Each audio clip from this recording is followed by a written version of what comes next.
So you think that I'm done? That my career will soon be over?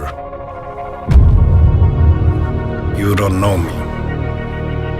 All my life I had to fight. No one believed in me.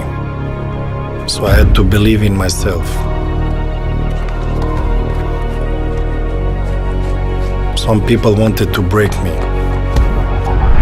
but they only made me stronger. Others wanted to exploit me. They only made me smarter. And now you think I'm done? To all of you, I only have one thing to say.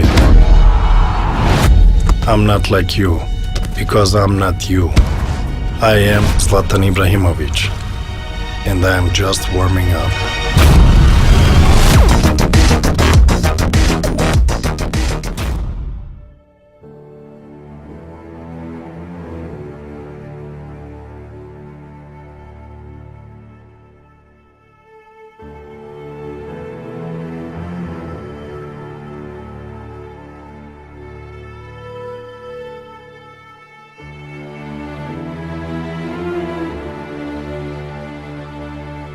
In one way, he's this tough, very secure guy, but deep inside, he's still this insecure kid from the ghetto. So he has this inside, and I think he uses it, this insecurity and this anger that his childhood gave him. You know, this anger, I want to show them. They think that I'm just this little, immigrant kid, but one day I will show them.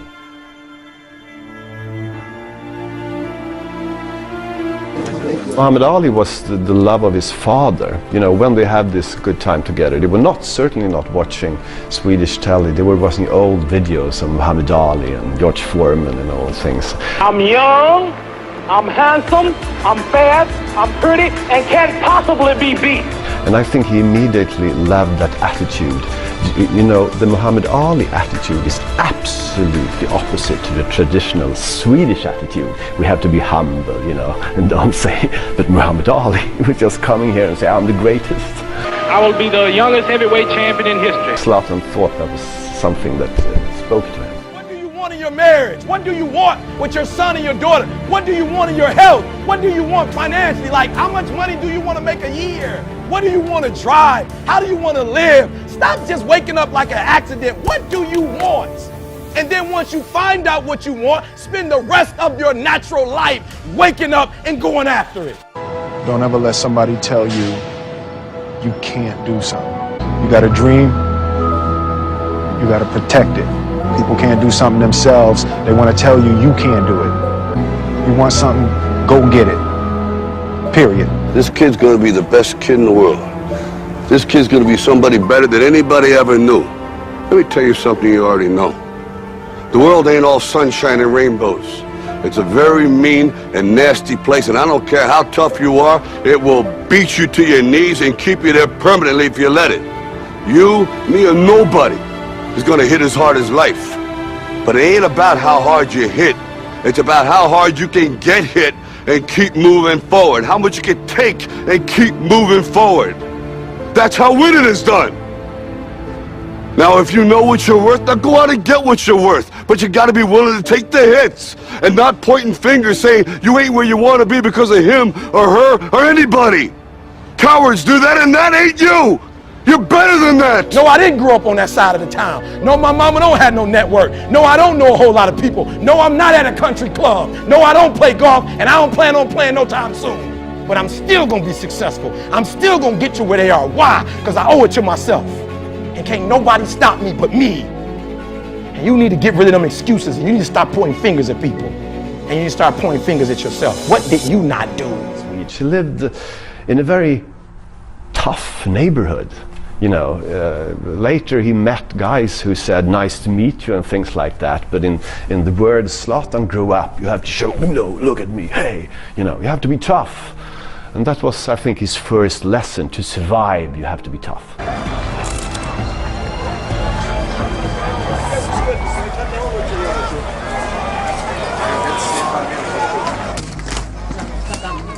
He uses that anger and that insecurity, which is still inside him.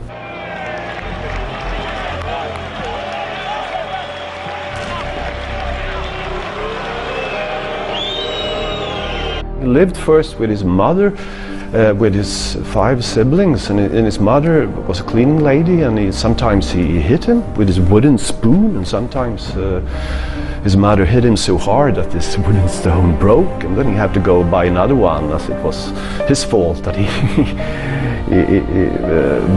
and then the mother, because of certain circumstances, lost custody over him. He moved to his father. He loves his father, he loves his mother as well, but back in those days his father was sort of traumatized over the Balkan War. He was drinking heavily, and I think he didn't even see Zlatan. He was just sitting there at the telly, seeing the latest news about the war.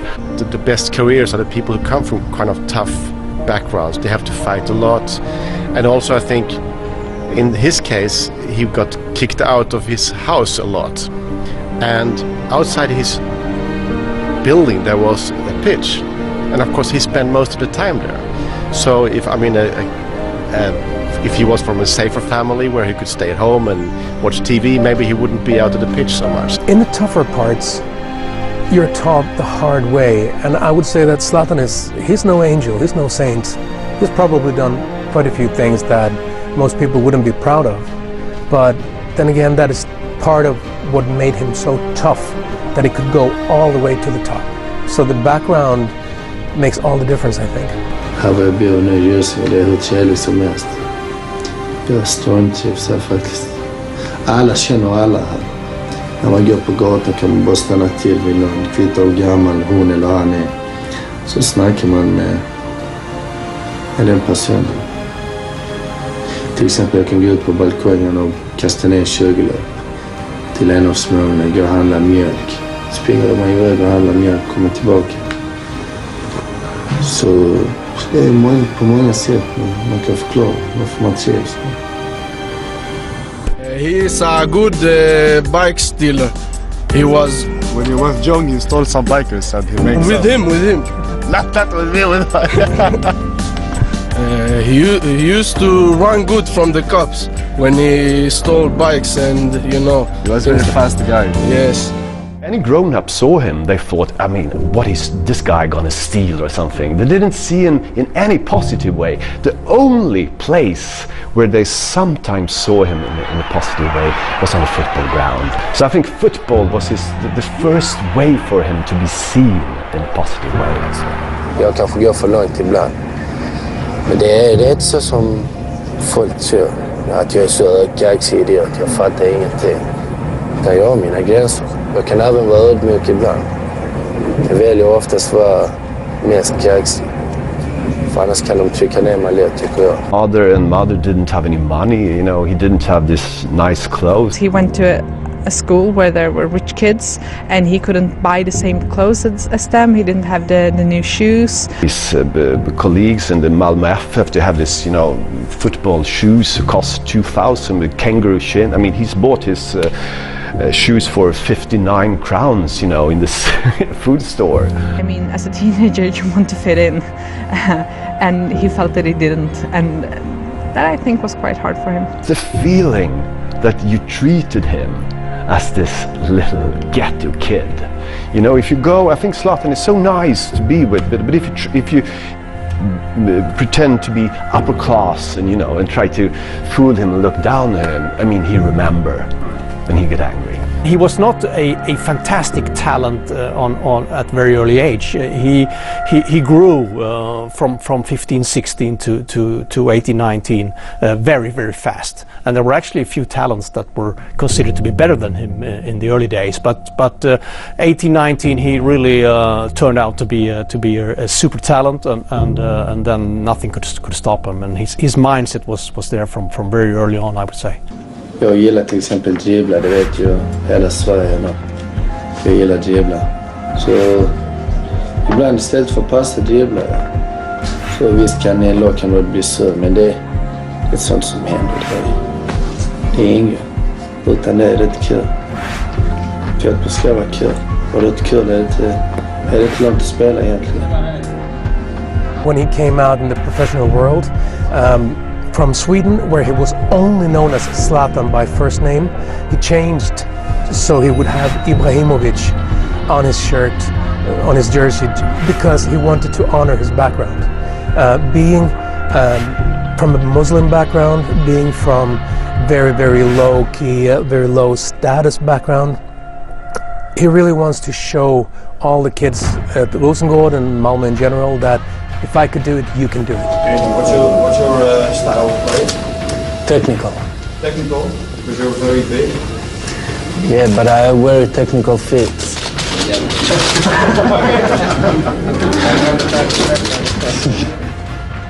I think in Barcelona he just felt again as this immigrant kid who come to Malmö with this well-behaved middle-class kid who didn't understand him. And I think it was the same story all over. And football can change very fast. My problem in Barcelona was one man, and that's the philosopher. He was my problem. Guardiola didn't understand him, and he couldn't really cope with that kind of character. He was 17, let's not forget, you know. And I wanted to give him a trial with the first team, and he turned it down. He said to me, I don't make trials. You take me or you don't take me.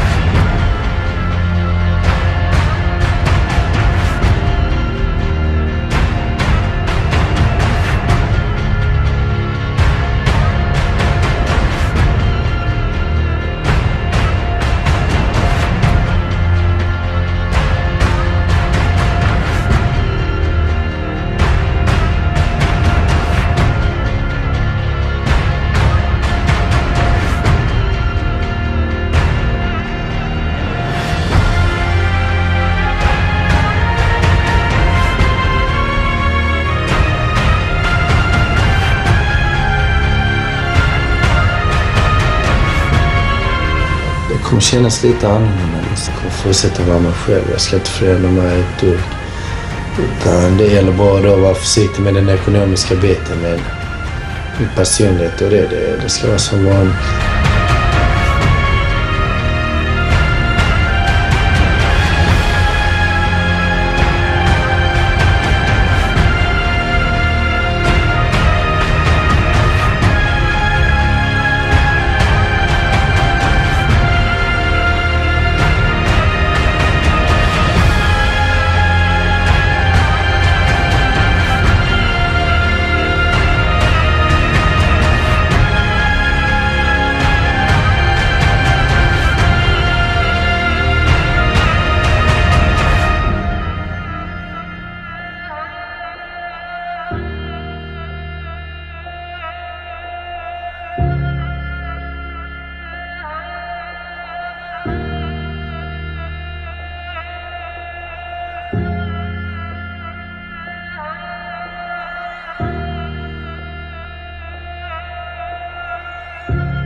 Det är väl lite speciellt för att han har ju växt upp här och sen så är det ju hans plan, så tycker jag faktiskt att han har gjort något bra, för att kanske någon annan vill vara som han och spela här.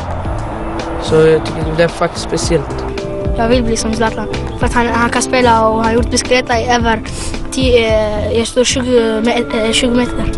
För att han skjuter bra, han kan göra bra så bicicleta och sånt. Och vi gillar han för att han spelar för vår landslag. Zlatan is your hero? Yes, ja. Why?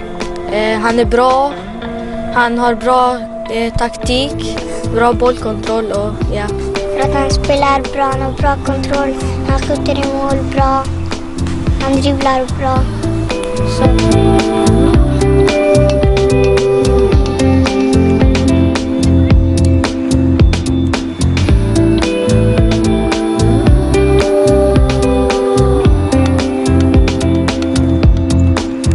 Zlatan means hope for them, because of course they grow up and they think, no, there's no way for us to get into Swedish society, but then they see, but Zlatan did. I can see he really means hope. It's possible.